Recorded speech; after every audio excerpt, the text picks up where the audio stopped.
It's an easy way to give old furniture a whole new look. Leanne Lee is back with us to show you how to use chalk paint. Not only use, but make it. Yes. We're going to go from the very beginning. Now, what is chalk paint for the folks out there that do not know what it is? Okay.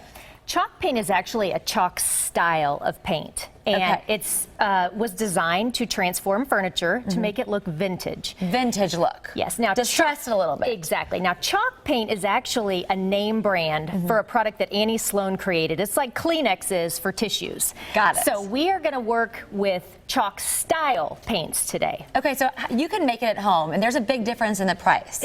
Definitely. Okay, yes. so how much does it cost if you were to go out and buy chalk paint? So if you went out and bought Annie Sloan's chalk paint, it runs $34.95 a quart, which is $170 a gallon, which in paint world is crazy. Very expensive. Crazy. Right. So as a decorative painter, I wanted to find a way to make a chalk style paint less expensive. So I've got 4 recipes here that I would love to show you. Let's get mixing. Okay. We've got our gloves on. We're ready to go. We are. So the first one we're going to do is calcium carbonate. Okay. And so you mix calcium carbonate, 1 part latex paint. No, I'm sorry, 2 parts latex paint to 1 part calcium carbonate. So I've got them mixed up here. We're going to do a 1/2 cup and 1/4 cup of the calcium carbonate. So just put them in there. Yep. All right. Now, what's the price of this? Okay. For you to make? Here's the pros and cons. It's $16.99 for a big container of this. The con to that is that it's not that easy to find. You can go to some of your bigger pharmacies and see if you can have them order it, or you can get it online. You're just going to have that waiting time. If you decide you want to do a project tomorrow, know that you're not going to be able to just go get calcium carbonate right away. Now, what that is actually is Tums. Calcium carbonate makes Tums. So that's what this is, and you're just going to stir it up as good as you can. Now, I know it looks kind of thick and lumpy. It is thick and lumpy. Now, what I'll say about it is this particular one has a very good shelf life. So you could mix up as much as you wanted of this, and then it would last for a long time. Okay, so that's good. Now let's go. This is plaster of Paris. Okay. That's found at Hobby Lobby, $2.99 for a big container of this. Now we're going to take that. Let's take a little bit of water. Okay, so add some water. 1/2 cup of latex paint, just a squirt of water, and then we're going to add then our plaster of Paris. Okay. What is this? What is the addition to the paint doing? Now, what it's creating is it's giving us that chalky look. Because if you just do regular paint, you're not going to get that chalky feel that you get with vintage furniture. Okay. Now, what I like about making my own chalk paint, now you see real quick, but see how much smoother that is? So that's got a smoother texture, so that's going to be good for spreading.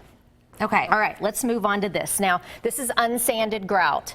We're going to put a little bit of water, get this at Home Depot.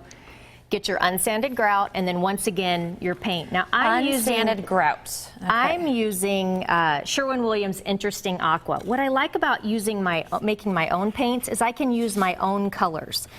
When you buy Annie Sloan paint, they're going to be pre-mixed colors, and then everybody's furniture looks exactly the same. And what I'm trying to do is create my own custom looks. So you can go, and you still need a good quality paint. Like I said, I use Sherwin-Williams for this. If you like this color, this is Interesting Aqua. It's very similar to Annie Sloan's Duck Egg Blue, which I've got here. Okay. So, and then the last one is the baking. You do it. Yeah, the baking soda mixture. So that's easy, something we have in our house. Yeah, so it's 1 part to 2 parts. Latex paint and baking soda. We mix this up.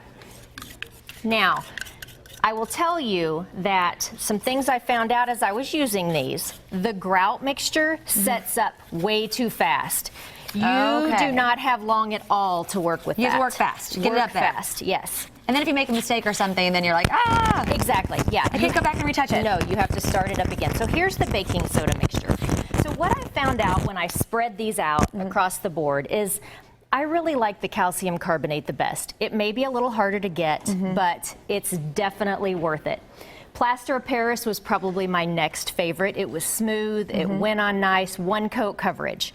What I found with the grout, you know, the shelf life wasn't long enough. I couldn't get through a whole dress or a whole project with that without having to mix up a new batch. Start over, so I didn't like that very much. And then the baking soda, it was okay, but if you notice, it's got a very granule feel. So if you're really distressing the piece and you're okay with it having a rough texture, you can go with the baking soda. But my pick would definitely be calcium carbonate. Calcium carbonate. There you go. Your recommendation. Yes, we definitely. listened to you. All right. Well, Leanne shared her instructions for making chalk paint. You'll be able to find them on KCLive.tv later on this afternoon, and then we'll learn how to actually paint with the chalk paint later on. Next segment, we're going to do distressing furniture. Fantastic. Thank you so much, Leanne. Thank you. All right. How do